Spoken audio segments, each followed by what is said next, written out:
Salut, bienvenue pour un nouveau vlog. Je vous prends, on est mardi, c'est ça je crois, je sais plus, c'est ça, mardi, et il est 18h38, donc mardi 8 juillet. Et je me suis dit que j'allais vous montrer ma lecture en cours. J'étais pas sûre de vous la montrer parce que, je sais pas. En fait je me suis rendu compte que j'évite de vous parler des livres que j'ai abandonnés en vlog. Je sais pas pourquoi. Mais bref, je l'ai pas abandonné du tout, c'est juste qu'au début, ça partait pas bien du tout. J'ai un cheveu dans l'œil, pardon. Ça partait pas bien du tout. Et puis, il y a eu un événement à la fin du chapitre 2 qui fait que j'ai continué. Et là, je suis à la page 162. Voilà, donc le livre que j'ai commencé, c'est Happiness Key, tome 1, La saison des fleurs sauvages de Emily Richard. Et en fait, au début, c'était assez lent avec des longueurs. Ce que j'appelle des longueurs, c'est des paragraphes entiers, voire des pages entières dans lesquelles j'ai des informations. Franchement, j'ai rien à faire, et en parallèle de ça, j'ai pas les infos dont j'ai envie et dont j'ai besoin en fait et que j'aimerais avoir. Donc en gros ici on va suivre plusieurs personnages. Le personnage principal, je dirais quand même, c'est Tracy. On est au Texas, sur une espèce de bande de terre un peu marécageuse, au bord donc de la mer, l'océan. Je sais pas trop, je sais plus. Écoutez, je suis pas très douée en géographie, mais voilà, on est par là.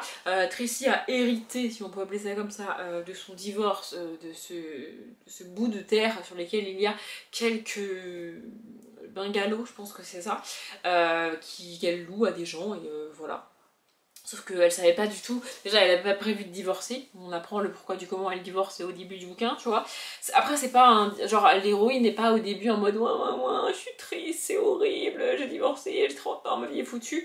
Non, elle est en mode j'ai divorcé, c'est la merde, j'ai plus la vie que j'avais quand j'étais mariée. Mais elle fait face quand même, vous voyez, elle est pas en mode ouin dans son lit à geindre et à se plaindre toute la journée.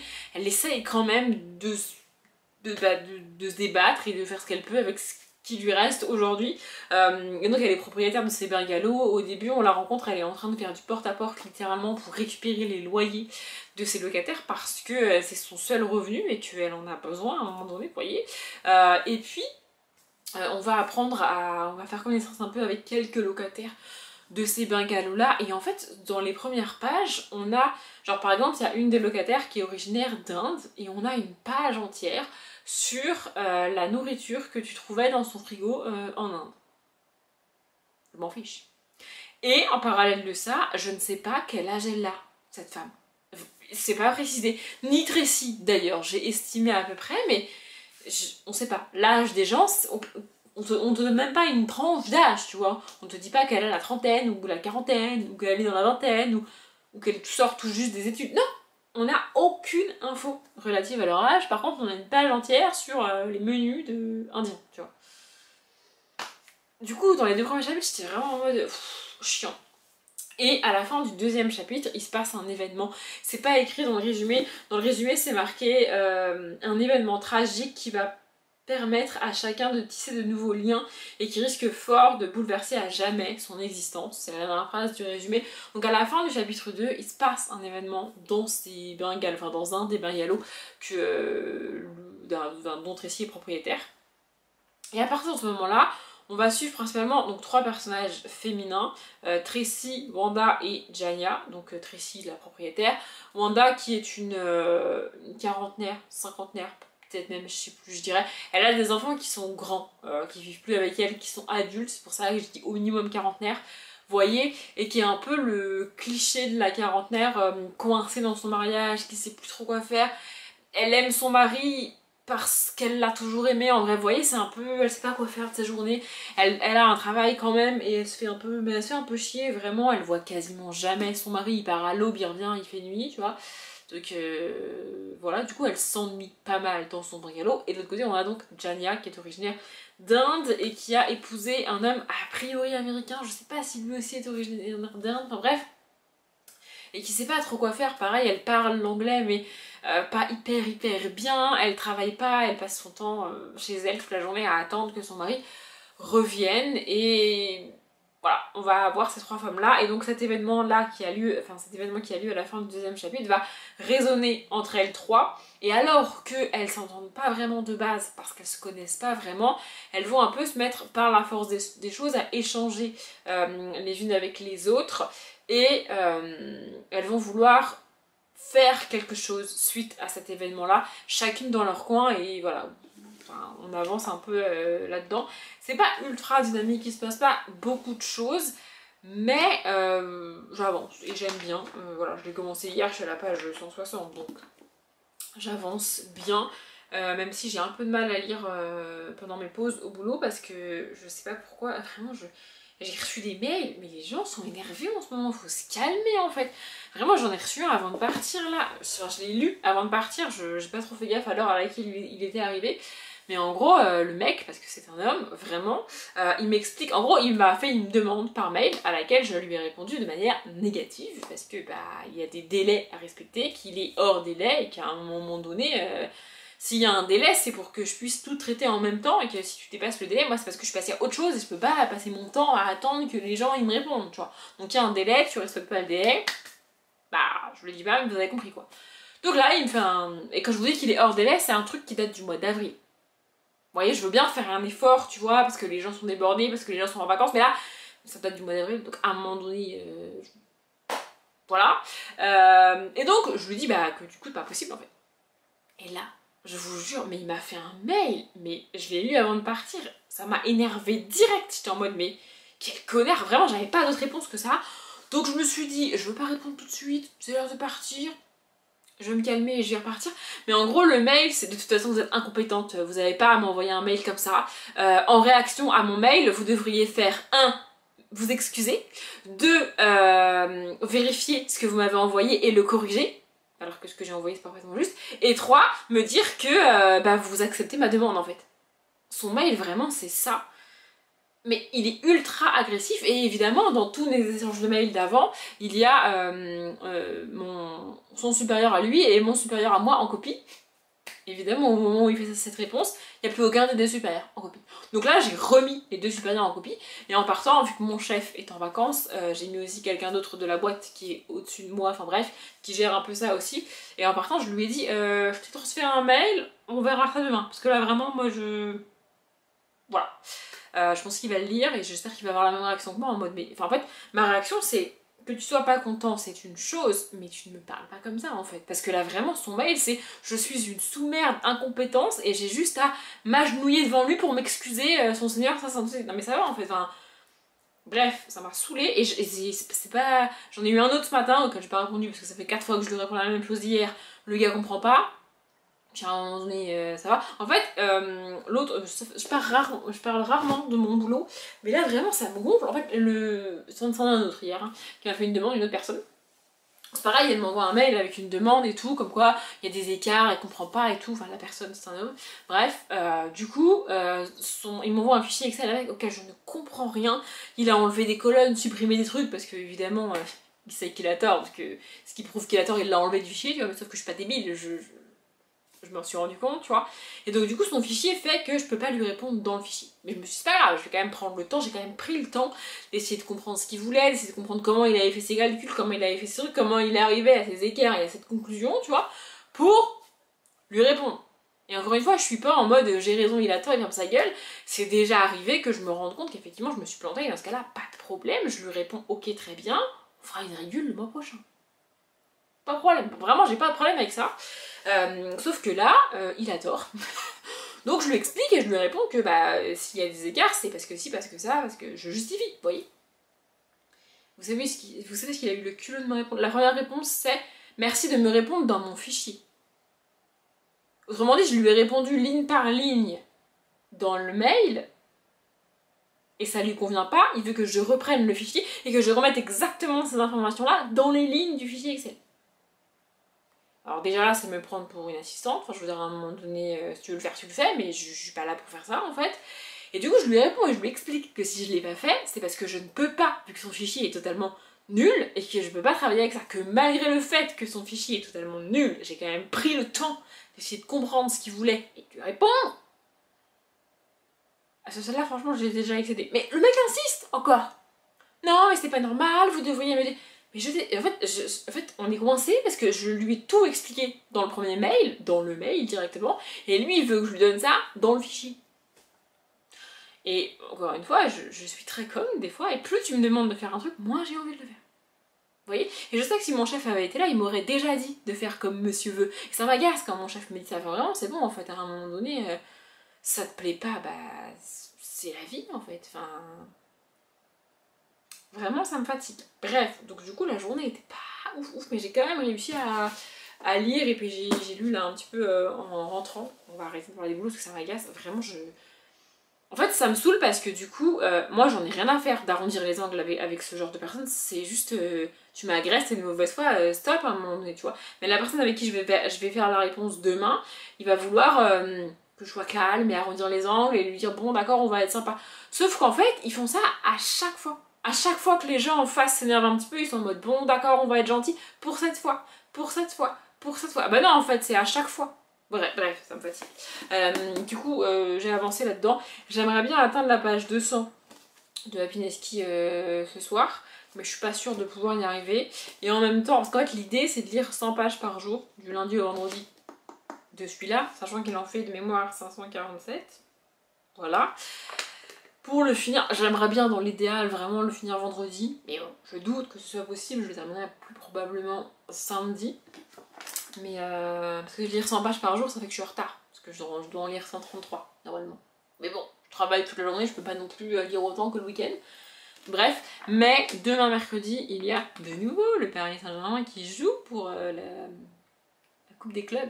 Oh bref, je sais plus comment ça s'appelle. Écoutez, bref, ils jouent encore au foot, ils ont encore un match de foot. Donc monsieur va regarder, et je me suis dit, pendant qu'il regarde, moi je vais faire... Enfin, j'aimerais bien faire... En fait, j'allais dire deux choses, et puis en vous parlant, je me suis dit, bah non, trois, et puis je suis là à quatre.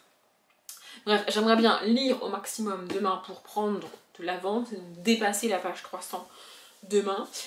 J'aimerais aussi, non, mais il faudrait que je m'occupe enfin des papiers administratifs par rapport à ma grand-mère, parce que là, à un moment donné, ça va devenir urgent, même si j'ai pas très envie de le faire. Il faudrait aussi que je mette mes carnets à jour en termes de livres achetés, parce que là, avec la commande d'hiver, c'est toujours pas fait, il faudrait que je le fasse.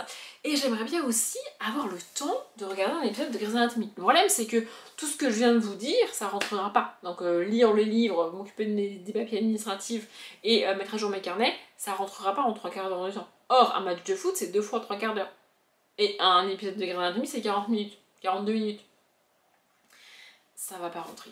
À moins qu'il y ait des prolongations, machin et tout, mais ça je peux pas savoir. Enfin bref, je sais pas trop comment je me débrouillais hier. Mais a priori, ça restera la lecture. Bref, ça fait déjà 12 minutes que je parle et j'ai encore des trucs à vous montrer parce que, croyez-le ou non, hier, j'ai enfin reçu ma commande de jean. En fait, hier matin, j'ai reçu un nouveau mail en mode « Oui, bonjour, le livreur va pas passer entre 9h50 et 11h50. » J'avais demandé à au livreur de repasser le samedi, pas le lundi. Bref. Du coup, j'ai pu retourner sur le site de Chronopost et rechoisir une autre livraison. Et là, je me suis dit, je vais pas rechoisir le samedi parce que sinon mon colis, je l'aurai jamais. Donc, je lui ai dit. En fait, ce qui me dérange dans le fait de dire au livreur de le mettre en point relais, c'est que je peux pas moi-même choisir le point relais. Et qu'il va le mettre dans je sais pas quel point relais, je sais pas où. Mais du coup, j'avais pas le choix. Donc, je lui ai dit de faire ça. Et en fait, c'était un point relais juste à côté. C'était un tabac. C'est la première fois que je re-rentrais dans un tabac depuis fin octobre 2024. Bref, du coup j'ai pu le récupérer et j'en ai qu'un à vous montrer parce que l'autre du coup je l'ai lavé directement hier soir en rentrant et il est encore sur les endroits, je pense qu'il est sec. Et après là je vais aller détendre le linge mais j'ai pas pensé à le récupérer avant de monter. Bref, c'est un jean somme toute très classique. En plus celui-là il est vraiment de couleur quasiment jean, vous voyez. Et il est taille basse, je sais pas si vous vous rendez compte de la distance qu'il y a entre là et là. Mais il n'y a pas 4 mètres de tissu quoi. Bref, je l'ai essayé. Honnêtement, ils sont quand même un petit peu serrés. Mais je sais qu'ils vont se détendre un petit peu. Et aussi, je l'ai essayé hier soir en rentrant du boulot. Donc, mon ventre était pas loin de son maximum en termes de gonflement. Puisqu'il n'a pas totalement dégonflé avec les hormones, tout ça encore, vous voyez. Donc ça devrait aller. Et là, aujourd'hui, ce soir, et donc du coup, j'ai le même exactement en clair. C'est exactement le même, mais en couleur très claire de jean. Oui. Bref, et aussi, monsieur s'était commandé des vêtements et on avait une histoire de... Il avait une espèce de dette. Bref, c'est nos affaires d'argent, écoutez, voilà. Et il m'a dit, bah sinon je te paye des fringues, comme ça me rembourse, tu vois. Bon, je lui ai dit, j'aurais préféré qu'il me paye des livres, mais écoutez, bref. Il me fallait des shorts, il me faut toujours des shorts. Je cherche des shorts, mais alors pareil, j'ai le même problème avec les shorts qu'avec les jeans. Moi je veux des shorts taille basse. Ça n'existe pas. Mais bref, et du coup les seuls que j'ai trouvé c'est des shorts pour mettre pour traîner, soit pour traîner, soit pour aller à la plage, même si j'avoue qu'on va pas beaucoup à la plage. Du coup c'était un lot de 3. Alors là à la caméra il ressort très gris, en vrai il est un peu bleu chiné. Bref, il a commandé ça sur Asos il me semble. Je sais plus, c'est pas moi qui ai commandé. Je vous montre des trucs que vous pourrez peut-être pas rien voir, mais écoutez, bref. Je connais pas la marque, c'est un petit téléphone là. Écoutez, bref, j'ai passé 40 heures sur le site à chercher, ça m'a saoulée. Et puis j'ai trouvé ça, je me suis dit, ça ira très bien. Ça peut même faire office de bas de pyjama, vous voyez. Il y en a un qui est vert clair, comme ça. Il y avait plusieurs lots de disponibles, et dans chaque lot il y a une couleur que j'aimais pas trop. Alors là, le vert, je suis pas très fan. Mais en vrai, ça fait limite beige, tellement c'est clair. Donc voilà. Et le dernier, j'avais pas fait gaffe qu'il était rayé, enfin je me rappelais pas, mais il est rayé blanc et orange, corail, ça fait rouge à la caméra, mais c'est plutôt corail en vrai. Voilà, écoutez, c'est mon petit haul de shorts pour traîner. Il va falloir que je vois ici, j'ai de quoi lancer une machine du coup, parce qu'évidemment monsieur aussi, il a reçu un jean et un t-shirt, et comme les enfants, ils veulent le mettre le plus rapidement possible, parce que je peux pas faire une machine avec 3 trucs quoi. Oui, bref. Du coup voilà, j'avais pas prévu de m'agacer autant sur le boulot, mais vraiment ça, ce mail, oh là là, je vais pas m'en remettre. Je l'ai même relu dans la voiture, parce que vraiment ça m'a... J'étais en mode, mais pour qui il se prend en fait? Il est pas mon chef du tout quoi. Et il a beau être énervé et pas comprendre, bah à un moment donné... En fait, enfin... Après j'arrête, mais je pense qu'il se rend pas compte, parce que lui, sa première phrase, c'est en mode vous avez pas à m'envoyer un truc faux comme ça, vous devriez le vérifier avant de me l'envoyer. Alors, dit comme ça, il a pas tort. On est d'accord, j'ai pas à lui envoyer un truc faux, et la moindre des choses, c'est de vérifier avant de lui envoyer. Sauf que, il parle d'un fichier dans lequel je liste plusieurs informations. Et en fait, c'est pas moi qui donne ces informations. Ces informations, moi, je les récupère pour tous nos partenaires avec qui on travaille. Il y en a une bonne trentaine, je dirais. Donc, il y a plein de services dans lesquels il y a plein d'informations comme ça, que moi, je récupère et je centralise dans un seul et même fichier Excel. Et à partir de ce gros fichier Excel, je le redivise pour chaque partenaire. Vous voyez? Et après, j'envoie par mail ce fichier-là du partenaire au partenaire. Vous voyez, pour que tout le monde n'ait pas les infos de tout le monde, non plus, parce que sinon, voilà, c'est pas très légal de transmettre les informations sinon. Et donc lui, il y a, pour une ligne dans ce fichier-là, tu vois, il y a une information qui est pas la bonne, tu vois. Il a raison, ça devrait être bon. Sauf que, premièrement, on parle de centaines de lignes dans le fichier Excel que je récupère, donc je peux pas tout vérifier, c'est pas possible, j'ai pas le temps en fait, vous voyez, premièrement. Deuxièmement, c'est précisément pour ça, en partie en tout cas, que le délai pour dire « Eh oh, je suis pas d'accord » existe. Ils ont une semaine entière pour prendre conscience du document, aller vérifier les informations s'ils veulent, et me dire « Là, je suis pas d'accord », tu vois. Et si dans le délai il me dit qu'il est pas d'accord et il a raison, bah il est pas d'accord et il a raison, tu vois, enfin je peux rien y faire, c'est... Mais là, le gars se réveille 1 mois et demi plus tard en mode « Ouh, je suis pas d'accord ». Du coup, j'ai été récupérer la bonne information pour lui donner, tu vois, et c'est pour ça qu'il me répond « Ah, je suis pas d'accord, c'est faux, vous avez pas m'envoyé un fichier faux ». Bah t'as pas à te réveiller 1 mois et demi après en fait. Bref. C'est bien en fait cette petite réflexion là, je sens que je vais y penser toute la soirée. Et alors demain matin, je vais arriver avec un mail tout frais rédigé dans la tête. Prêt, j'aurai plus qu'à l'écrire, il sera nickel le mail. Il a pas à répondre hors délai. Déjà, je veux dire à un moment donné, je peux pas vérifier des centaines d'informations avant de me transmettre parce que sinon bah, j'y passe le mois en fait, c'est pas possible. Et j'ai pas à lui dire pardon, excusez-moi, sa sainteté, son Seigneur, je suis navrée, sous prétexte que je me suis trompée en fait. Bref, je vais aller m'occuper de mon linge, peut-être ça va me calmer, et après je vais avancer dans mon bouquin, et je sais pas ce qu'on fera ce soir, si on va regarder des trucs ou pas, je vous dirai. D'ailleurs pareil, je pense que je le dis dans chaque vlog, mais de nouveau, si vous avez des séries et des films à nous recommander, on est preneur. Vraiment, n'hésitez pas. On est vendredi, j'allais dire vendredi 13 alors que je viens juste de calculer la date, parce que j'ai oublié mon téléphone en bas, et je sais que ça peut pas être vendredi 13 parce que c'est lundi 14. Donc, 14, 13, 12, 11, on est vendredi 11 juillet. Il doit être quelque chose comme 20 h. Voilà. J'ai essayé de lire, là on vient de manger, on a commandé des pizzas parce qu'on avait la flemme. On est vendredi soir quoi.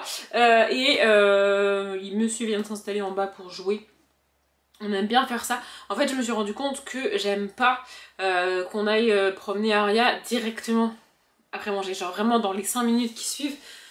Genre l'espèce de promenade digestive là, avec moi ça marche pas du tout. Vraiment je me sens pas bien du tout. Donc on attend un quart d'heure, 20 minutes, parfois plus, parfois... Oui, parfois plus, ça dépend. Et en gros, on finit de manger. Il fait une partie de... Je sais pas quel jeu. Me demandez pas à quoi il joue, j'en sais rien. Franchement, il fait une partie de son jeu vidéo là. Et après, on y va. Le seul problème avec ce jeu vidéo, c'est que, d'après ce que j'ai compris, ils sont plusieurs joueurs à se battre les uns contre les autres. Et en gros, la partie se termine pour lui quand il a perdu. Donc s'il perd au premier tour, bah, en 5 minutes, c'est plié. Mais s'il va jusqu'au bout, ça peut durer 3 quarts d'heure, 1 heure. Oui, bref. Bref, en général, ça dure quand même 20 minutes, une demi-heure. Donc j'ai essayé de me poser pour lire. Je suis toujours dans La saison des fleurs sauvages de Emily Richard. Et j'aime bien, franchement j'aime beaucoup. Je me suis prise au jeu et tout. Et c'est assez chouette. En fait, c'est vraiment littéralement la définition du contemporain. Mais j'aime bien. Voilà, il y a une petite enquête et puis t'en apprends plus sur les personnages. Petit à petit, il y a quelques petits secrets, petites choses cachées que les personnages ne nous donnent pas à nous lecteurs lectrices parce qu'elles n'ont pas envie d'en parler entre elles, etc. Mais on te matraque pas la tête avec on te le dira pas, on te le dira pas, on te le dira pas, on te le dira pas. Et en parallèle, elles mènent une enquête ensemble sur autre chose liée à l'événement qui se passe à la fin du chapitre 2. Donc franchement j'aime bien. L'idée ce soir c'est d'atteindre la page 500 pour qu'il me reste une quarantaine, un peu moins de 50 pages à lire demain. Et comme ça sur demain je lirai autre chose. Et là je suis à la page 468. Je me suis arrêtée avant manger puis j'ai fait un peu de puzzle et tout. Et là vraiment je me suis posée sur mon canapé et j'ai lu quasiment toute la page 468 là, donc ça. Et en fait j'y arrive pas. Depuis que je suis rentrée du boulot j'ai mal à la tête. C'est terrifiant. Et du coup je me suis dit j'allais vous prendre pour vous parler du tabac, ou plutôt du non-tabac. Ça va pas, enfin si ça vous intéresse pas, normalement dans la fin de ce vlog je ferai un rangement de la pièce dans laquelle je suis parce que avec cet angle là vous voyez juste un bout de bibliothèque et vous voyez même pas ce qu'il y a autour de moi par terre, mais vraiment cette pièce est en bordel. Alors elle est rarement rangée parce qu'il y a toujours des livres qui traînent partout, mais là il y a la clim, il y a d'autres livres que j'ai sortis, il y a les BD, enfin il y a mes puzzles, enfin bref. C'était un bordel monstrueux, faut que je la range cette pièce. Si j'étais motivée, je la ferais ce soir, mais avec mon mal de tête et tout, franchement j'ai la flemme. Donc je pense que je ferai ça demain et que ça clôturera le vlog. Mais pour l'instant, parlons tabac.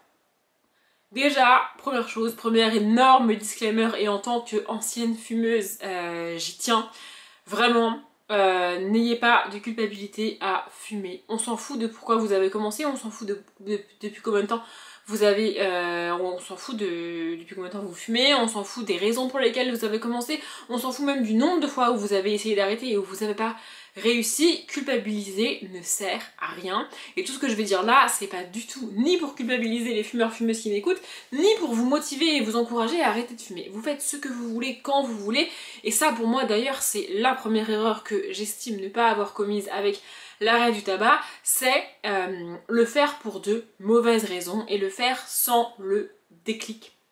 Bon, je vais dire les choses comme elles viennent, retenez juste que il faut rien prendre mal de ce que je vais dire, vraiment c'est juste mon expérience et ce que je pense moi, j'ai pas la science infuse, mais bref, en fait je trouve que les anciens fumeurs principalement ont tendance à énormément culpabiliser les gens qui fument toujours, vraiment, à coup de ah tu devrais arrêter, ah mais c'est pas bon, ah mais c'est pas bon, et en fait ils te font la liste de toutes les raisons pour lesquelles tu devrais arrêter de fumer. On la connaît toutes et tous cette liste, on n'a pas besoin que tu nous la refasses en fait, vraiment je la connais, je la maîtrise et tout, mais je fume encore. Deal with it en fait, fais avec parce que moi je fais avec, vous voyez, ça m'agace et donc ça donne lieu à des fumeurs-fumeuses qui essayent d'arrêter de fumer pour ce que j'appelle des mauvaises raisons. Il n'y a aucune mauvaise raison et aucune bonne raison pour arrêter de fumer, ce qui compte c'est le déclic, j'y reviendrai, enfin pour moi évidemment, mais en fait arrêter de fumer parce que ah bah oui t'as raison c'est vrai je devrais arrêter, pour moi tu vas pas y arriver comme ça en fait, c'est pas possible parce que t'as pas réellement toi-même envie d'arrêter de fumer, il faut que la décision elle vienne réellement de toi, et encore une fois, je dis pas que si t'as déjà essayé d'arrêter de fumer et que t'as pas réussi c'est parce que tu ne le voulais pas. Moi, j'aurais aimé arrêter de fumer bien avant novembre 2024, du coup. Mais j'avais jamais tenté parce que j'avais jamais eu envie réellement d'arrêter. Je voulais arrêter de fumer, mais j'avais pas envie. En fait, j'avais envie d'arrêter de fumer, mais j'avais pas envie de ne plus fumer. C'est contradictoire dit comme ça, mais vraiment, c'était le cas, en fait. Donc, il faut... Encore une fois, c'est pas qu'il faut arrêter de fumer pour les bonnes ou pour les mauvaises raisons. Il n'y a pas de bonnes ou de mauvaises raisons pour arrêter de fumer. C'est juste que on a tous entendu des anciens fumeurs et des anciennes fumeuses dire « Ah, moi j'ai arrêté du jour au lendemain comme ça sans rien ». Et franchement, en tant que fumeuse, j'arrivais pas à le concevoir. J'étais en mode « Mais c'est pas possible qu'un jour tu te lèves un matin et tu décides que tu arrêtes de fumer et t'y arrives en fait ». J'étais en mode, je comprends pas comment c'est possible. Et en fait, ce rien, c'est pas vraiment un rien. C'est une accumulation, en tout cas dans mon cas, de petites choses, de petits événements qui, tout doucement, sans même que je m'en rende compte, m'ont amené à prendre la décision d'essayer d'arrêter de fumer. Voilà, des déclics il y en a plein, enfin je veux dire, mes deux grands-pères sont décédés de cancers liés au tabac, chacune de leurs morts aurait dû être un déclic bien sûr, ça n'a pas été le cas, ça sert à rien de culpabiliser, enfin je veux dire, c'est comme ça, vous voyez, il y a plein de gens autour de moi qui ont arrêté de fumer, j'aurais pu avoir des centaines de milliers de déclics si vraiment j'avais voulu, mais c'est juste arrivé à un moment donné, et ce rien, ce du jour au lendemain sans rien, c'est pas vraiment sans rien, c'est juste que tu arrives à mettre le doigt sur la raison qui, toi, va te faire arrêter de fumer. Encore une fois, pour certains, c'est la mort d'un proche d'un cancer. Pour d'autres, ça va être une naissance, une grossesse, ou je sais pas quel autre événement de la vie, tu vois. Et pour moi, et dans mon cas, c'est une accumulation de toutes petites choses qui, mises bout à bout, ont créé ce déclic-là. Et en fait, il n'y a pas de honte à... Enfin, peu importe la raison pour laquelle t'arrêtes de fumer, on s'en fout, tu vois. Tu pourras dire, comme tous ces fumeurs, j'ai arrêté sans rien, comme ça, du jour au lendemain, alors que tu sais que c'est pas vrai. Tu connais, toi, la raison pour laquelle t'arrêtes de fumer. Ça, c'est propre à chacun, en fait. Et je trouve que culpabiliser les gens qui fument ou qui essayent d'arrêter de fumer et qui n'y arrivent pas, ça ne les aide absolument pas. Laissez-les tranquilles, vraiment. Et si vous êtes fumeur, fumeuse et que, comme moi, pendant des années, vous aimeriez arrêter de fumer mais vous n'en avez fondamentalement pas envie, ne vous forcez pas. Ça sert à rien parce que vous allez juste essayer d'arrêter de fumer sans réellement, au plus profond de vous, réellement en avoir envie. Et donc vous n'allez pas réussir, fatalement, et vous allez créer comme ça des échecs qui feront, à mon sens, que plus vous allez essayer d'arrêter de fumer, et plus vous allez vous dire ça sert à rien, j'y arrive pas en fait, à arrêter de fumer, vous voyez. Bref. Ça c'était pour le gros blabla de début. Maintenant, juste comment ça s'est passé pour moi. J'ai commencé à fumer, j'avais presque 19 ans, je dirais. Et donc j'ai arrêté en novembre 2024, je venais d'avoir 31 ans. Pour vous donner un ordre d'idée, j'ai pas fumé de la même manière sur toutes ces semaines, tous ces mois, toutes ces années. Évidemment, il y a des périodes où j'ai plus fumé, des périodes où j'ai moins fumé, des périodes où j'ai repris, j'ai jamais totalement arrêté de fumer, mais il y a des périodes où je fumais quasiment pas et puis des périodes où je fumais beaucoup. Ça dépend, ça varie. Pour vous donner un ordre d'idée, je fumais des camés. Donc on n'est pas sur des clopes légères, voyez, et on n'est pas sur des clopes qui coûtent peu cher. Mais j'y reviendrai. Et donc j'avais jamais essayé d'arrêter de fumer. Et j'ai rencontré monsieur donc en avril 2024. Et monsieur n'est pas fumeur. Premier petit élément. Deuxième petit élément, il a arrêté de fumer il y a... au moment où on se met ensemble, il a arrêté de fumer il y a moins d'1 an. Et je sais que si je continue comme ça, il va reprendre. Et ça, j'ai pas très envie. Donc deuxième petit élément. Et puis ensuite, dans la semaine, dans les 15 jours, je dirais, qui précèdent le 1er novembre. Donc le mois de novembre, si vous ne savez pas, c'est le mois sans tabac officiellement en France. Donc pendant les 15 derniers jours d'octobre, en gros, il va se passer quelques petites conversations, quelques petits éléments avec des fumeurs-fumeuses autour de moi. Et je m'en rends pas compte sur le moment, aujourd'hui avec le recul, je sais que c'est ça, mais toutes ces petites conversations et ces petits trucs vont créer un espèce de gros, comme un gros chewing-gum dans mon cerveau, sur lesquels tout vient se greffer, qui fait qu'à peu près une semaine avant le 1er novembre, je décide que je vais arrêter de fumer. Pour moi c'est important de faire ça à ce moment-là et encore aujourd'hui, c'est-à-dire que je peux pas littéralement décider d'arrêter de fumer du jour au lendemain, vraiment j'en suis incapable, c'est-à-dire que mon cerveau n'acceptera pas que le lendemain matin, je lui dise que la clope qu'il a fumée la veille, c'était la dernière. Alors qu'au moment où il l'a fumée, il savait pas que c'était la dernière. Vraiment, j'ai besoin de ces dernières clopes. De ces dernières clopes, j'en ai besoin. Donc, je décide d'arrêter de fumer, ouais, un tout petit peu moins d'une semaine avant le 1er novembre. Et sur toutes ces derniers jours, en fait, je vais conditionner mon cerveau. C'est la dernière clope, je sais pas, du jeudi après le travail. Vraiment à chaque clope que je fume, je fais ça. Parce que fatalement les jours défilent, donc c'est le dernier jeudi, le dernier vendredi, le dernier... Vous voyez, jusqu'à la toute dernière que je fume. Je crois même que du coup c'est le 31 octobre au soir, je suis toute seule pour cet Halloween là. Et je suis sur mon balcon dans mon appart et je crois que j'en fume 2 ou même 3 de suite. J'en ai, hein, j'avais des clopes encore. Ça c'est aussi un truc que je comprenais pas, j'arrivais pas à comprendre comment les fumeurs pouvaient ne pas fumer alors qu'ils ont des clopes chez eux.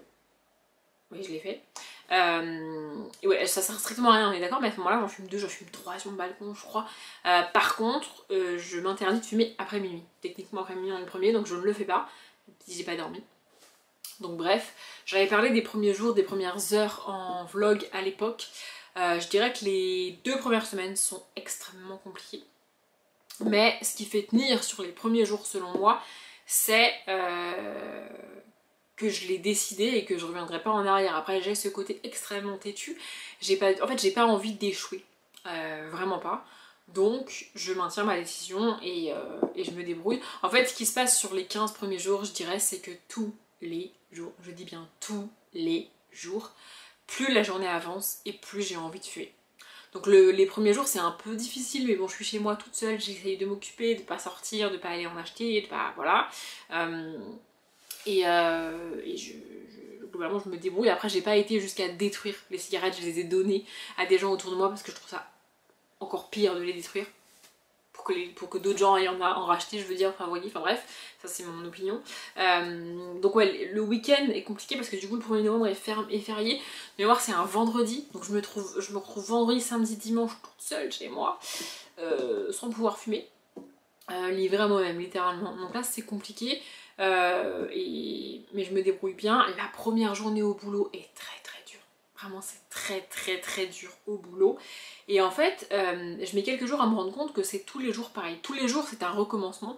C'est-à-dire que le 1er novembre, plus la journée avance, plus j'ai envie de tuer. Je me dis c'est normal, au début j'avais beaucoup de nicotine, plus la journée avance, moins j'en ai. Demain ça ira mieux. Le 2 novembre ça recommence. Le 3 novembre ça recommence. Et ça fait ça pendant bien 15 jours, je dirais, tous les jours. Et il y a un de mes collègues qui a tenté le mois sans tabac en même temps que moi et ça lui a fait le même effet. Donc là c'est très dur, il faut tenir tous les jours, mais au bout de 4-5 jours t'as compris que si tu tenais jusqu'à 18-19 heures, après ça va. Tu vois ce que je... Enfin je sais pas si vous voyez ce que je veux dire. Et après t'identifies rapidement les moments et donc les clubs qui te manquent vraiment le plus. Alors en général c'est à peu près les mêmes pour tout le monde, hein, c'est-à-dire celles que tu prends avec le café, celles d'après-manger, parfois c'est les mêmes. Et moi c'est surtout celle d'avant de coucher. Celle d'avant de coucher encore aujourd'hui, elle me manque. Hein, pour vous dire. Je pense que c'est la seule qui me reste en termes de manque comme ça aujourd'hui.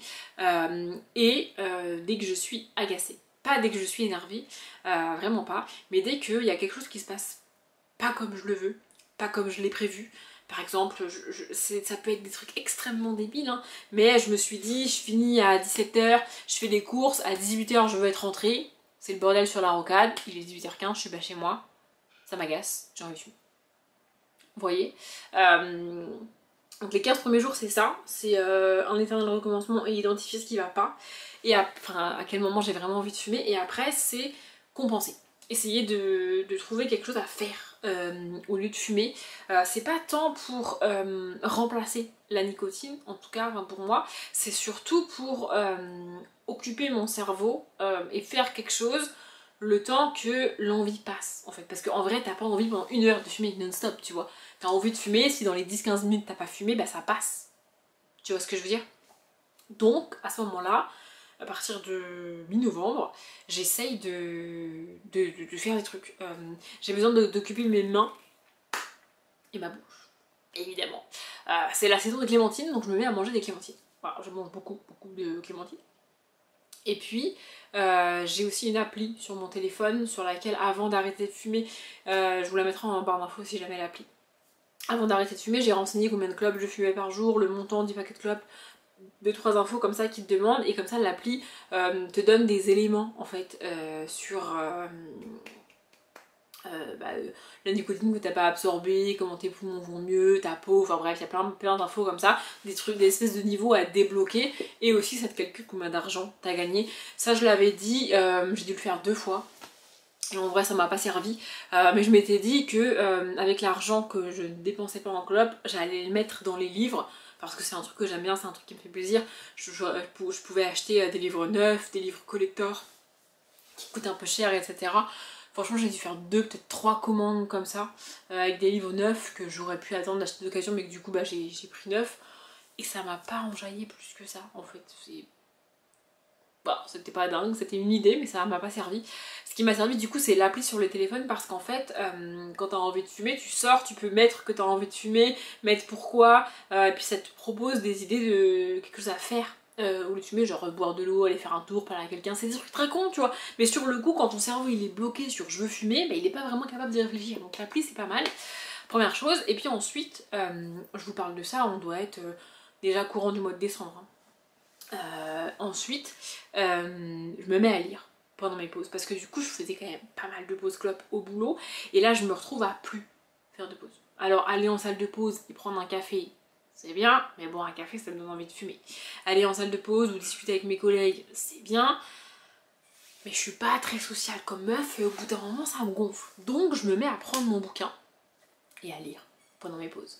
Je garde quand même l'appli et mon téléphone, parfois je joue sur mon téléphone, parce que bizarrement quand je suis assise à mon poste de travail, c'est socialement plus accepté que je sois 5 minutes sur mon téléphone que à lire mon livre. Vous voyez? Donc pendant vraiment mes pauses officielles, entre guillemets, je lis, et genre il est 11h, j'ai fait une pause il y a peut-être 1 heure, je peux pas refaire une pause techniquement, bah je sors mon téléphone 5 minutes. Je joue, je vais sur Insta, ou je fais autre chose, mais je m'occupe en fait, vous voyez, parce que dans le boulot au bout d'un moment ça marche plus. Enfin bref, voilà, c'est à peu près ce qui se passe jusqu'à la fin décembre. Et en vrai, ce que je vous ai pas dit, c'est que ce qui m'a aussi aidé, c'est que arrêter de fumer, c'est beaucoup. Enfin, arrêter de fumer, tu ne l'atteins jamais comme objectif. C'est-à-dire que jusqu'à ma mort, j'aurais pas atteint l'objectif arrêter de fumer, parce que un jour ou l'autre, je peux recommencer en fait. Je sais pas comment vous expliquer, donc c'est. Tu valideras jamais cet objectif. Vous voyez, là aujourd'hui, techniquement, on est début juillet, mi-juillet même. Je n'ai pas fumé depuis novembre. On peut dire officiellement que j'ai arrêté de fumer, mais si je recommence à fumer demain, bah j'ai pas arrêté de fumer. Vous voyez ce que je veux dire? C'est un objectif quasiment inatteignable. Pour moi, tu peux pas le cocher en fait. Donc j'avais besoin d'objectifs à court terme. Je l'avais aussi dit en vlog à l'époque. Le premier objectif, c'était réussir le mois sans tabac. En fait vraiment c'est ça, le truc que je me suis dit, c'est pas j'arrête de fumer, c'est je fais le mois sans tabac. Bon, 30 jours et on verra bien. Et c'est pas en mode le 1er décembre j'ai fait un bilan, tu vois, parce que le 1er décembre je suis en mode manger des clémentines, aller sur mon téléphone, lire. Je suis en mode en fait j'ai enclenché le truc, et donc je suis habituée à m'empêcher de fumer au moment où le mois de décembre commence, vous voyez. Et le deuxième objectif c'est Noël, pouvoir annoncer à ma famille que j'ai pas fumé depuis quasiment 2 mois, c'est quand même très cool. Et troisième objectif, fin janvier je l'avais aussi dit, c'est l'anniversaire d'une de mes sœurs, donc de nouveau repas de famille un peu comme à Noël, et donc pouvoir leur confirmer que j'ai pas fumé depuis Noël, vous voyez. Et après bah là on est, enfin à ce moment là on est fin janvier, et donc je maîtrise le fait de pas fumer, entre guillemets, vous voyez. J'ai encore des petits moments un peu compliqués, genre je me rappelle d'un jour où, je sais plus en quel mois c'était, mais il faisait froid parce que j'avais pas pu me mettre dehors. En fait, à ce moment-là, on prenait encore 2 voitures pour aller bosser avec monsieur, on travaillait dans la même entreprise, c'est comme ça qu'on s'est rencontrés, et aujourd'hui on prend plus qu'une voiture. Mais à ce moment-là, les gens savent pas qu'on est ensemble, et donc on prend 2 voitures, ou alors ils le savent mais tout juste, je sais plus, on doit être en janvier, février peut-être, je sais plus. C'est un moment qui m'a marqué vraiment. Et en fait, donc on prend 2 voitures et le midi on sort pour aller chercher à manger, chercher du pain, enfin ça dépend, et on revient. Et ce midi là on a pris ma voiture, mais c'est lui qui a conduit parce qu'il aime pas les passagers, bref, c'est lui qui a conduit. Je pense que vous voyez bien le truc. Donc on va chercher à manger, on revient, et puis on fait notre après-midi de boulot, enfin on mange, puis on fait notre après-midi de boulot, chacun dans son bureau, etc. Et à ce moment-là, il finit plus tôt que moi, une demi-heure plus tôt. Et au moment où je vais pour partir, je mets la main dans mon sac, là où normalement il y a mes clés de voiture, elles y sont pas. Elles y sont pas parce que le midi il a oublié de rendre mes clés de voiture, que là il est parti avec mes clés de voiture et sa voiture. Donc je l'appelle évidemment, je lui dis de revenir parce que je peux pas... il faut qu'il revienne me chercher à minima et autant qu'il me ramène mes clés pour que je remette ma voiture, vous voyez. Et là, je me retrouve comme une conne, c'est-à-dire que en fait, je me retrouve littéralement face à mon cas de fumeuse, si je peux le dire comme ça, parce que donc il est parti il y a peut-être 20 minutes, un truc comme ça, parce que bref, il faut qu'il revienne. Et pendant ce temps, je fais quoi? J'ai fini de bosser, j'ai été à mon ordi, j'ai tout rangé, je vais pas me réinstaller pour bosser 20 minutes, tu vois. Mon premier réflexe, vraiment en fait, c'est là que je me rends compte qu'à ce moment-là, mon cerveau est pas encore réellement paramétré parce que la première chose que mon cerveau me dit c'est bah on va dehors, on va fumer. Et après il me dit bah non en fait, bah non, juste non, tu vois.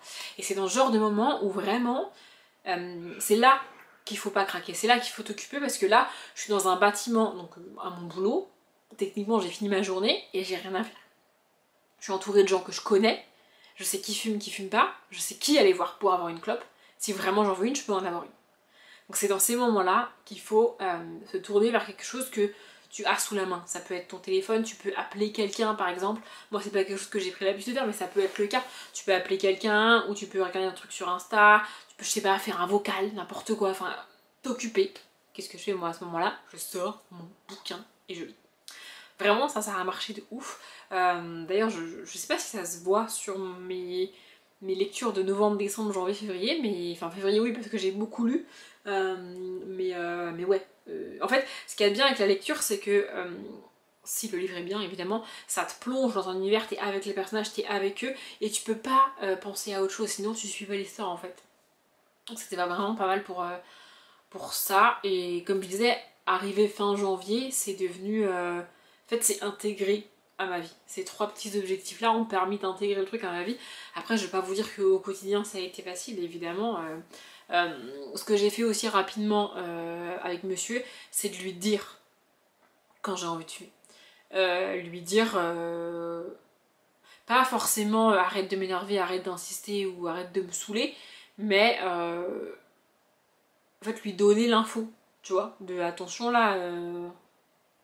Parce que je suis très irritable quand c'est comme ça, évidemment. C'est pas drôle, j'avais aussi prévenu mon chef parce que, comme pour moi c'était la première fois que j'arrêtais, je savais pas du tout comment ça allait se passer. Donc voilà, je voulais vous dire autre chose et je ne sais plus ce que c'est. Ah oui, il y a aussi le poids. Le dernier truc c'est la prise de poids, évidemment c'est connu, quand t'arrêtes de fumer tu grossis. Et en fait, alors j'ai pris un peu de poids, évidemment, honnêtement pas beaucoup, je dois être autour peut-être des 6-7 kilos, ce qui doit faire novembre, décembre, janvier, février, mars, avril, mai, juin, juillet, ça fait même pas un par mois, vous voyez. Mais ça en fait ça dépend de comment tu compenses, si tu te mets à manger des bonbons à grignoter pour t'occuper les mains, t'occuper les doigts, il y a des gens qui mangent des glaces, ça dépend de la période aussi. Ça dépend de ce que tu fais pour compenser, mais t'es pas obligé de compenser avec de la bouffe en fait. Ça peut être des livres, tu peux écouter un podcast à chaque fois par exemple, je ne sais pas. Après, mon tout dernier conseil, ce serait de pas faire toujours la même chose à chaque fois que tu as envie de fumer et que tu fais autre chose à la place, vous voyez. La lecture c'est vraiment pas mal, j'y reviens, mais c'est un peu ma chaîne, parce qu'en fait c'était pas le même livre. En fait, je te dis ça parce que par exemple, si tu te mets à écouter tel podcast à chaque fois que tu auras envie de fumer, au bout d'un moment, le truc il va t'agacer. Ça va faire un peu comme la sonnerie de ton réveil. Au début, tu l'aimes bien, au bout d'un an, tu as envie de lui éclater la gueule à la sonnerie. Ça risque de faire la même chose si vraiment vous faites exactement, précisément la même chose à chaque fois que vous avez envie de fumer. Donc, il faut avoir un truc qui évolue, tu vois. Après, tu peux écouter de la musique, mais des musiques différentes. Tu peux mettre la radio, par exemple.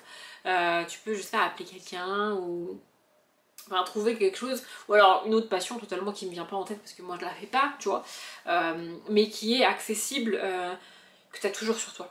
Moi j'avais toujours un livre sur moi, par exemple ton téléphone tu l'as toujours sur toi, vous voyez, il faut que ce soit instantané, tu vois, il faut pas que tu ailles, si tu dois aller chercher dans ta voiture par exemple, tu le feras pas. Honnêtement tu le feras pas, c'est chiant, donc il faut vraiment que le truc que tu veux faire à la place de fumer, tu l'aies instant dans la main. Ou ça peut être te lever et aller voir ton collègue, discuter par exemple. Vous voyez, c'est aussi possible. Mais il faut vraiment que ce soit un truc accessible dans la seconde ou dans la minute, grand max. Parce que pour moi, sinon, tu le feras pas. Et tu vas rester bloqué sur l'envie de fumer. Et plus tu restes bloqué sur... En fait, le principal truc pour moi, c'est détourner ton attention. Et pour moi, ça a aussi été répété à mon cerveau que, bah non, on a dit que c'était la dernière fois, c'était la dernière. T'en auras pas d'autre. Tu vois, et mon cerveau, il insiste. Vraiment, mon cerveau, il matraque. Je vous jure, il matraquait pour fumer. Aujourd'hui, quand même, peut-être un petit bilan à aujourd'hui, là, à la mi-juillet. J'ai plus envie de fumer tous les jours, j'ai plus envie de fumer à chaque fois que je bois un café, j'ai plus envie de fumer à la fin de chaque repas. Comme je vous disais tout à l'heure, celle qui me reste de temps en temps, c'est celle d'avant d'aller dormir. Ça a toujours été ma préférée. La dernière clope que je fumais avant d'aller dormir, même ultra fatiguée, même au bout de ma vie, même peu importe à quelle heure je rentrais chez moi de n'importe où, j'allais fumer sur mon balcon et après j'allais dormir. Toujours. Et donc celle-ci, quand le soir j'ai un peu de mal à dormir, quand je suis fatiguée mais trop, du coup que j'arrive pas à dormir, ou quand je suis pas très bien, que j'ai mal à la tête, mal au ventre, ou je sais pas, en fait quand je suis dans mon lit depuis 5-10 minutes et que j'arrive pas à m'endormir, ça me gonfle et j'ai envie de fumer. Mais ça arrive rarement. Du coup, ces soirs-là, en général, maintenant j'arrive à les anticiper. Et donc pareil, je prends mon bouquin avant d'aller me coucher et je le mets sur ma table de nuit. Et si vraiment j'arrive pas à dormir, je rallume et puis je lis un petit peu. Toujours pareil. Ou alors sur le téléphone, ça marche aussi. Voilà, c'est la seule qui me reste aujourd'hui. Et là, par exemple, pour vous donner un ordre d'idée, alors j'ai eu mes hormones ont fait n'importe quoi cette semaine. Preuve en est l'énervement que j'ai eu là sur la pauvre personne qui m'a fait un mail en début de semaine. Avec le recul, je me rends bien compte que ma réaction est disproportionnée, hein, je le sais. Mais je réagis comme ça vraiment parce que les hormones, et là, avant-hier je crois, j'ai pété un plomb. Les hormones. Je vous raconte ça après, je vous explique le lien avec la clope. En gros, là où je travaille, avant c'était un immense open space et avec le temps ils ont rajouté des cloisons pour séparer un peu les bureaux.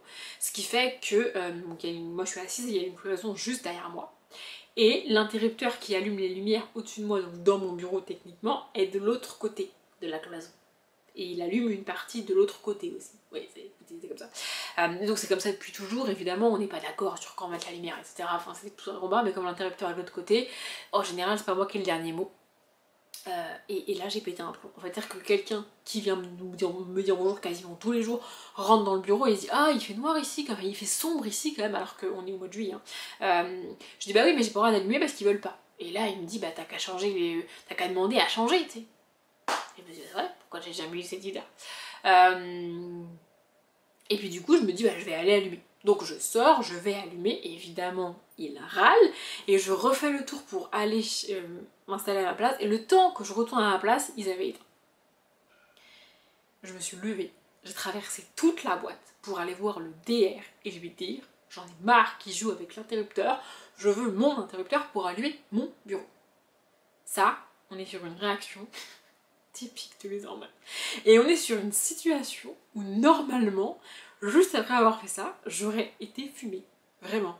Là, je n'y ai même pas pensé. Ça ne m'a même pas traversé l'esprit. Alors que je suis contrariée, je suis énervée, je suis agacée, je suis au bout de ma vie. J'ai pas eu envie de fumer aujourd'hui. Vous voyez, ça vraiment, à 2 semaines d'arrêter de fumer, mais je galère pour pas aller fumer. Vous voyez, pour m'occuper de l'esprit à ce moment-là. C'est dans ce genre de petits moments qu'il faut s'occuper. Et en fait, ça a l'air insurmontable sur le moment, je le sais. Mais ça reste 5-10 minutes, le temps d'une clope. En fait, il faut t'occuper le temps d'une clope.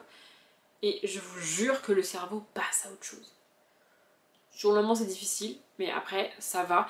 Ce qui est très difficile, c'est les 15 premiers jours, avec ces fameux jours qui se répètent à l'infini. Vraiment, t'as l'impression que tu vas pas t'en sortir. Mais c'est possible d'en venir à bout. Et après, c'est à chaque envie de clope, trouver quelque chose à faire. Pour moi, c'est les 2 clés du arrêter de fumer, plus le faire au bon moment pour vous-même, indépendamment de ce qui se passe dans votre vie, indépendamment de ce que les gens vous disent, indépendamment de l'avis de qui que ce soit. Et aussi ce qui m'a aidé, c'est que la personne avec qui je faisais mes pauses clopes au boulot et qui est donc fumeur et qui a aussi tenté le moisson tabac mais qui a malheureusement repris, m'a dit qu'il allait faire le mois sans tabac et ne m'a pas proposé de le faire, ne m'a pas demandé de le faire, ne m'a même pas dit ah tu pourrais peut-être essayer. Il a rien dit, il a juste dit que lui il allait essayer. Et deuxième chose, monsieur ne m'a jamais demandé d'arrêter de fumer. Ça pour moi c'est des conditions nécessaires, vraiment il fallait que je prenne ma décision par moi-même, sans aucune influence. Mais ça c'est moi évidemment. Le déclic il est propre à chacun. Et encore une fois, mes deux grands-pères sont morts de cancer lié au tabac. Ça aurait dû être des déclics pour moi, ça ne l'a pas été. Ça ne veut pas dire que je les aime pas énormément, ça ne veut pas dire qu'ils me manquent pas tous les jours, ça ne veut pas dire que j'aurais préféré qu'ils ne fument pas, et ça veut pas dire que j'aurais pas adoré arrêter de fumer à ce moment-là, mais c'était pas le bon moment pour moi. Il faut pas culpabiliser à cause de ça, vraiment, vraiment, vraiment. Bref, je vous ai dit à peu près tout ce que je voulais vous dire là-dessus. J'espère que ça aurait été à peu près cohérent pour vous. Et j'ai plus de batterie, donc je vous retrouverai pour le rangement de cette pièce qui est bien abordée. C'est pas le meilleur cadrage, je suis un peu trop loin pour le voir, mais c'est pas très grave. On est samedi matin, il doit être genre 10h30 et je viens littéralement de m'installer au milieu de ce bordel pour vous le montrer. Je vais essayer de mieux cadrer ça, mais là je vais ranger. Ouais, vraiment, je vais ranger. Je le fais régulièrement et je le filme pas tout le temps. Mais là c'est le bordel. Normalement c'est que ma faute. Là c'est pas que ma faute parce que ça c'est la clim. Il faut que je lui trouve une place d'ailleurs. Je pense que je vais la foutre là-bas. Bref, voilà, je vais ranger ça. Je vais vous filmer ça. C'est rare que je le fasse. En fait, c'est rare que dans mes vlogs il y ait des plans autres que moi qui parle. Mais là, je vais ranger ça. Je vais aussi passer l'aspi. Après, je vais la mettre par terre. Bref, c'est une grande journée ménage aujourd'hui. Donc, c'est parti. Give it time. I know that I'm not easy. This cold heart of mine. She really took a beating before you. You stuck through blizzards, winter nights with you. Now I'm blooming just for you. For you. There's nothing I wouldn't do. For you. There's nothing I wouldn't do. For you. There's nothing I wouldn't do. For you. There's nothing I wouldn't do. Je sais pas ce que vous aurez vu dans ces plans là, je sais pas si c'était très utile, c'est principalement pour ça que je le fais rarement, parce qu'en vrai je vois pas trop ce que ça vous apporte. Mais écoutez, peut-être que c'était un minimum satisfaisant, je sais pas trop comment je me serais démerdée, et j'ai grave galéré à cadrer, sachant que j'avais pas non plus envie de passer une demi-heure à bien installer la caméra. Je voulais vraiment juste ranger en fait. La table basse derrière moi est remplie de livres. À droite c'est les livres que je dois présenter en update ou en book haul avant de les ranger. Ça servirait pas, enfin ça serait un peu contre-productif de les ranger maintenant à leur place alors que je vais devoir les ressortir pour tourner la vidéo. Vous voyez, et là c'est les livres que je veux pas garder et dont il faut que je fasse un carton. Je sais pas si vous le voyez, le carton je l'ai mis ah si, oui sur le canapé. Je pense que, je sais pas si vous le voyez derrière le livre, mais sur le canapé il y a le carton Gibert dans lequel j'ai reçu mon énorme commande Gibert et donc avec lequel je vais pouvoir faire un colis pour renvoyer à Gibert d'autres livres évidemment. Donc c'est pour ça qu'ils sont là et aussi parce que je ne sais pas où les mettre. Je suis contente que la clim passe entre la bibliothèque là et l'armoire. C'est pas ouf comme rangement, mais c'est juste, on s'en sert en haut. Là, après, on la rangera probablement dans le garage, mais là, pour l'instant, ça sert à rien de la monter et de la descendre à chaque fois qu'on a chaud et qu'on a besoin de la clim, ce serait pas ouf. Là, je vais vous laisser. Moi, je vais aller passer l'aspirateur ici et faire la même chose dans les autres pièces. Il faut que je les range et que je passe l'aspirateur. Heureusement pour moi, il n'y a que 2 chambres et une salle de bain à l'étage, sinon j'y passerai la journée. Et après, j'aurai enfin droit d'aller à la douche. Ça va être chouette. Bref, j'espère que ce vlog vous a plu. Je vous laisse là. Comme d'habitude, je vous souhaite une bonne journée, un bon après-midi, un bon appétit ou une bonne nuit. Et je vous dis à bientôt.